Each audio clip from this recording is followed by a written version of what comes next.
Psalm 4 starts with a heart-wrenching scene. The sanctuary, God's holy dwelling place, lies in ruins. The psalmist cries out, asking God why he seems absent, why he allows such devastation. This powerful image of a desecrated sanctuary reflects the pain and confusion we often feel when facing difficult times.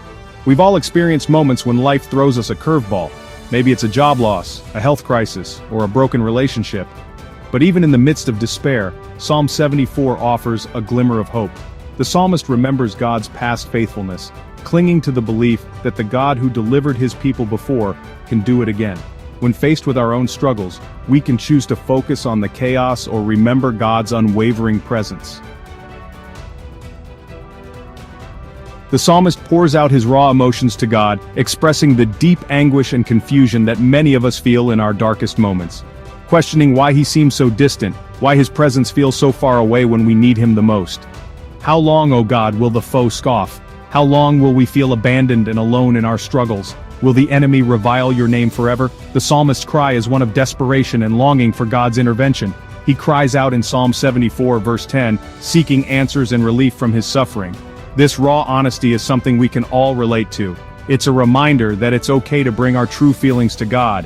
When life gets tough, it's natural to wonder where God is and why he allows suffering. These questions are part of our human experience. We might feel like our prayers are hitting a ceiling, unanswered and unheard, leaving us feeling isolated and hopeless. But even in our questioning, even in our anger and despair, God is there. He is present in our pain and our doubts. He can handle our raw emotions. He is big enough to take on our fears, our anger, and our confusion. He invites us to come to him just as we are, with all our doubts and fears. We don't need to hide our true selves from him. God wants us to come to him with our whole selves, not just the polished versions we present to the world. He desires an authentic relationship with us.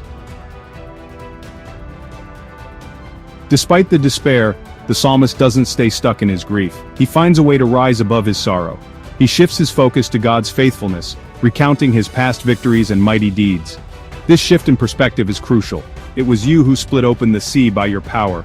You broke the heads of the monster in the waters, he proclaims in Psalm 74 verse 13. These words are a testament to God's mighty power. This act of remembering serves as a lifeline, reminding the psalmist of God's power and love. It anchors him in hope. When we face trials, it's easy to get bogged down by the weight of our problems. The challenges can seem insurmountable. But like the psalmist, we can choose to shift our perspective. We can look beyond our immediate struggles. We can choose to remember God's faithfulness in our own lives and throughout history. These memories can be a source of strength. Remembering these acts of love and power can ignite a spark of hope in our hearts. It can light our way forward. By holding on to the truth of God's faithfulness, we can find the strength to keep going even when we don't understand our circumstances. This faith can be our guiding light. Section 4. Hope for today. Applying ancient truths to modern challenges. The message of Psalm 74 transcends time and culture. Just as the psalmist faced the destruction of the temple, we too face our own personal earthquakes that shake us to our core. These challenges might come in the form of financial instability, relationship breakdowns, health scares, or global uncertainties. Yet, Psalm 74 reminds us that even in the midst of chaos, God remains faithful.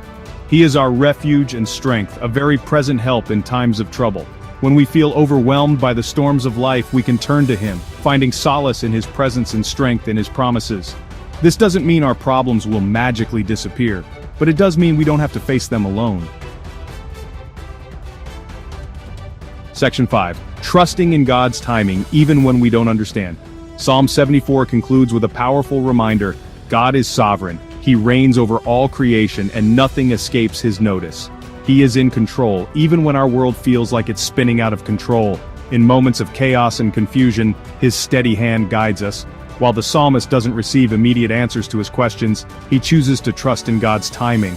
This act of faith is a testament to his deep belief in God's wisdom. This can be a difficult truth to embrace, especially when we're hurting and desperate for answers. Our hearts yearn for clarity and resolution. We want immediate solutions, instant relief from our pain. The waiting can feel unbearable, stretching our patience and faith to their limits. Trusting in God's timing requires surrender. It demands that we release our grip on our own plans and expectations. It means letting go of our need to control the situation and allowing Him to work in His own way and in His own time. This surrender is not a sign of weakness, but of profound strength and faith. As we learn to trust in His perfect timing, we'll discover a peace that surpasses all understanding, a peace that anchors our souls even in the midst of life's greatest storms. This peace is a gift, a reminder of His unwavering love and